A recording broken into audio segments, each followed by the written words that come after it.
যতই প্যাকেট মশলা দিয়ে বিরিয়ানি রান্না করেন না কেন, ঘরে তৈরি বিরিয়ানি মশলার স্বাদ আর ঘ্রাণ কিন্তু টোটালি আলাদা।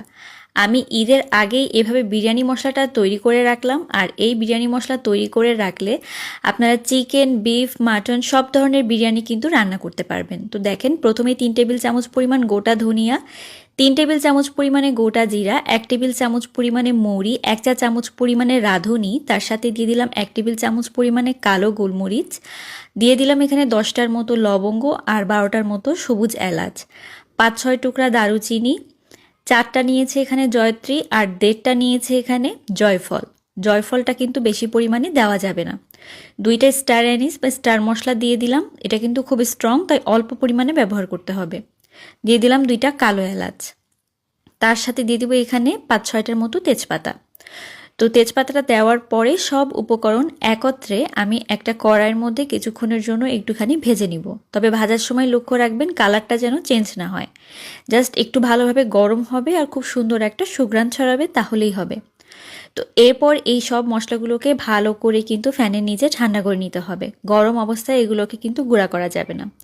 তো আমি ভালোভাবে ফ্যানের নিচে এগুলোকে ঠান্ডা করে নিয়েছি, আর দেখতেই তো পাচ্ছেন কতটা মুচমুচে হয়েছে। তেজপাতাটা পর্যন্ত একদম মুচমুচে হয়ে গিয়েছে, এরকমই কিন্তু হতে হবে। এরপর আমি এগুলোকে ব্লেন্ডারের একটা জারে নিয়ে একদম ভালোভাবে একদম মিহি করে ব্লেন্ড করে নিব। আপনারা আমাকে অনেকেই জিজ্ঞাসা করেন যে আমি কোন ব্লেন্ডারটা ব্যবহার করি, তো আমি কিন্তু মিয়াকোর ব্লেন্ডারটা ব্যবহার করি। অনেক আগে কিনা, তাই এটার মডেল নাম্বারটা আমার কিন্তু মনে নেই। তো এই গুঁড়া মশলাটার ভিতরে 1 টেবিল চামচ পরিমাণ দিয়ে দিব শুকনা মরিচের গুঁড়া, তার সাথে 1/2 চা চামচ পরিমাণ হলুদের গুঁড়া, দিয়ে দিলাম এখানে গোটা গরম মশলা, তার মধ্যে দারুচিনি, এলাচ, লবঙ্গ আর গোলমরিচ খুব সামান্য করে দিয়ে দিয়েছি। আর 4টা তেজপাতা আমি এরকম ছোট ছোট পিস করে কেটে দিয়ে দিচ্ছি, যেমনটা বিরিয়ানির প্যাকেটের মধ্যে পাওয়া যায়। তো এইভাবে দিয়ে দিলেই কিন্তু ভালোভাবে সব কিছু মিক্স করে নিলেই একদম ঘরে তৈরি রেডি মিক্স বিরিয়ানির মশলা রেডি হয়ে যাবে।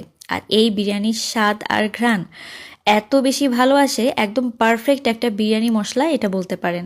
ঈদের আগে এই বিরিয়ানি মশলাটা বানিয়ে রাখুন, এটা স্টোর করে রাখলে কিন্তু প্রায় 2-3 মাস পর্যন্ত ভালো থাকবে। প্রতি কেজি মাংসের জন্য 1.5 টেবিল চামচ করে এই মশলাটা ব্যবহার করলেই কিন্তু হবে। সবাই ভালো থাকবেন, আল্লাহ হাফেজ।